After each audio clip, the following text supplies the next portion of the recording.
For years, Cuba is jumping from one crisis in another. This has caused more than one huge migration wave.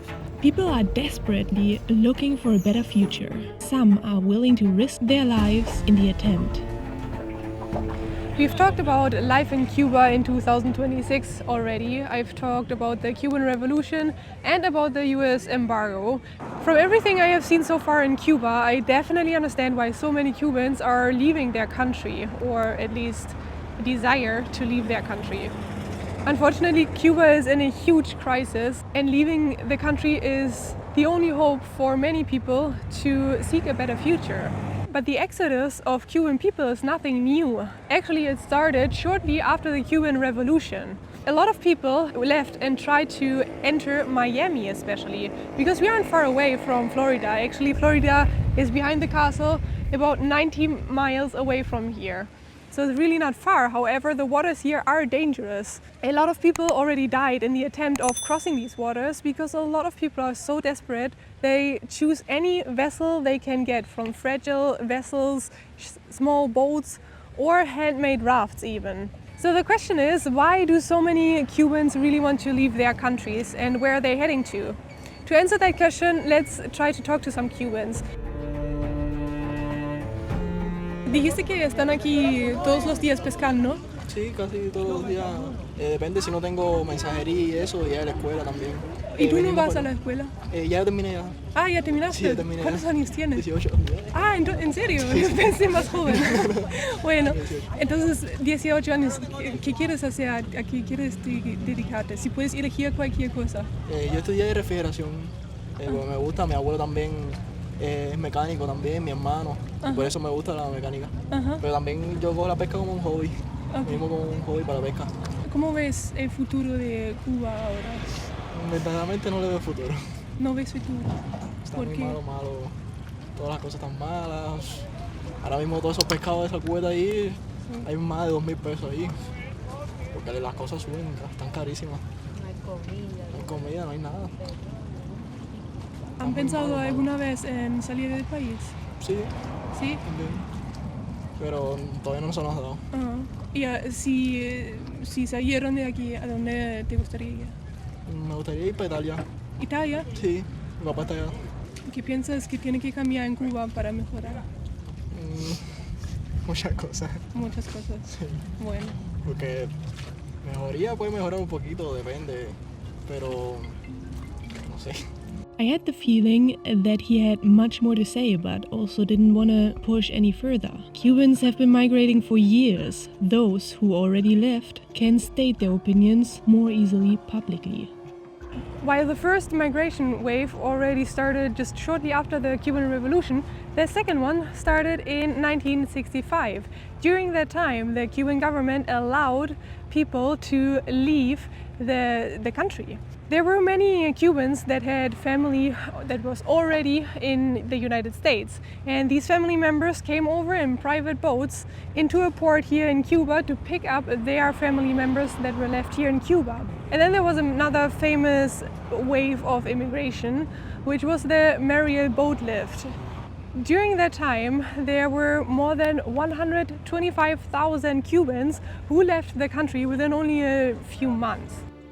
Basically, every time the country was facing another economic crisis, another migration wave broke out. After the fall of the Soviet Union, Cuba entered in a huge economical crisis. The Soviet Union was a great supporter of Cuba, and with that, Cuba lost its biggest ally. And due to this huge crisis, thousands of people started to leave Cuba in handmade rafts. They tried to cross all this water here, the 90 miles, all the way to Florida. And by doing so, they obviously put their lives in danger. But crossing the waters with handmade rafts was actually nothing new. It started all in 1966 when the US published the so-called Cuban Adjustment Act, which allowed Cubans to get a residency after being in the US for only 1 year and 1 day. After that short time, they were already able to apply for the permanent residency, and with that, get papers in the US. You might now be thinking, why would people put their life in danger to leave the country and not just apply for a visa, jump on a plane, and do the normal immigration process? Well, that's a difficult process in general, but for Cubans, the challenge is even bigger than for most of us. For Cubans, it's everything but easy to leave their country. And the reason are, for example, that a lot of countries restrict Cubans to need visas to enter their country. That includes also the US, Canada, and the countries of the European Union. And that is because all these countries see Cuba as a high migration risk country. There is a long history of Cubans that migrated irregularly. There are economic problems here in the country and also very limited political agreements in between these countries. And therefore, most countries require a visa for Cubans. For now, there are countries such as Russia, Belarus, and nowadays also Brazil that offer a visa-free stay for Cubans. And then, in addition to all of that, until 2013, there was also local restrictions here in Cuba. Cubans needed an official permission to leave their country. They needed to ask for authorization, and they needed to go through an entire process, pay a huge fee for that process, and they could be denied to exit the country without giving any specific reason. That means that the Cuban government had a lot of control over international travel. And they denied people to leave if they had certain professions, for example, doctors, teachers, athletes, that were simply not allowed to leave the country because they were needed here in Cuba.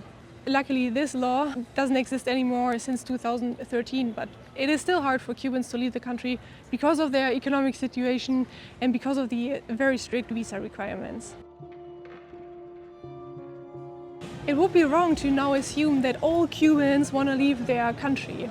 Of course, there are still a lot of Cubans here in Cuba who completely identify with the country, with the culture, and also with the history, of course. And then there are also Cubans that have left the country but later returned and want to stay here because they simply like it better. ¿Por cuántos años viviste allá en Eslovaquia? En Eslovaquia, no, en Checoslovaquia, República Checa hoy. Sí. 6. 6. Y fuiste para estudiar, dijiste, Estudié. ¿no? ¿Estudiaste y qué estudiaste? Estudié ingeniería. Ingeniería. ¿Y por qué tenías que volver? No, Porque tenía que pagar. A ver, o sea, no entiendo bien cómo funciona. normalmente en todos los Ajá, países tú sí, estudias, sí. se paga. En Cuba no paga, socialismo no paga, pero tienes que pagar con trabajo. Ah, 4 años, Sí. tienes que trabajar donde ellos necesiten. Sí. Yo viví en La Habana y me mandaron para Oriente. ajá, 4 años. Ajá. A los 4 años o me quedaba o volvía. ajá. Like he had to go to Czechoslovakia to study there, but then he had to return because the government paid for his study, and then Eso se llama servicio social.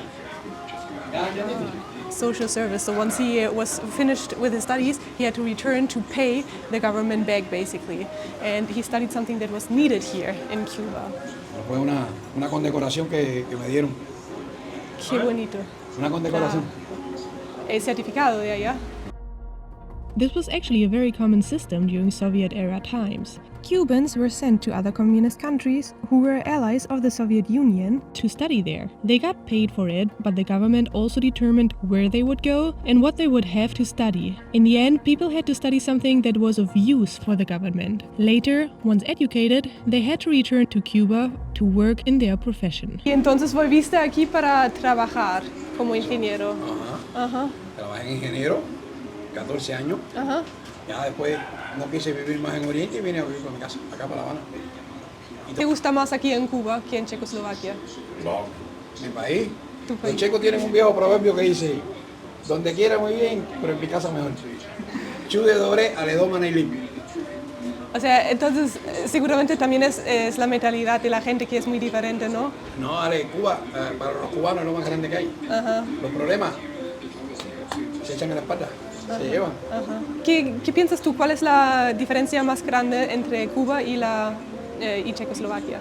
No, todo. Primero, las personas, Ajá, la convivencia, el frío, el frío, son sí. muchas cosas. ¿Y hay cosas que te parecen mejor allá que aquí? El sistema de vida era mejor. Ok. Porque no había necesidad, no había libreta. Tú comprabas lo que necesitabas. Había de todo allá. Entonces siempre vas a preferir estar en Cuba, Yo- aunque hay problemas yo, aquí, pero Mariel, siempre Cuba ¿entiendes? mejor. Ya tengo 67 años, cumplo el 19 de abril. Sí. ¿Dónde voy a ir? Mira, tengo cáncer en la próstata, diabetes. ¿A dónde Pero- voy a ir enfermo? Pero ¿no te preocupa esto? O sea, ¿cómo es el sistema de salud aquí ahora? No, todo ha decaído por todos los problemas que tenemos. Sí. Estamos asfixiados. Los Es- americanos nos quieren asfixiar y tenemos que sobrevivir. Eso he escuchado, Como pero es bueno. entonces ¿cómo haces con todos estos problemas de ¿Qué salud? voy a hacer? Mantenerme, mira, vendo cositas, viviendo, Pero no hay- sobreviviendo. ¿No hay medicamentos o algo? No, los tengo que comprarla como sea. La gente va a Alemania, a otros países, lo compran y lo venden. It's completely normal that we don't feel comfortable everywhere on Earth. Cubans, for example, have a very unique spirit, and I totally understand that for some of them it might be very hard to adapt and to feel at home far away from their island. I personally believe that immigrating means having to face a lot of challenges. It is a process that takes a long time, and it will make you feel very, very lonely in this big, big world for a long time as well. So immigrating is definitely not for everyone. And I'm not saying this to judge, I'm saying this because it's simply the truth. Not everybody wants to adapt, not everybody is open enough to adapt to a new culture, a new country. And that's completely fine. In the end, immigrating is a very individual decision, one that everybody needs to take for himself. And if someone decides that immigrating is not for him, then it's also completely fine and acceptable.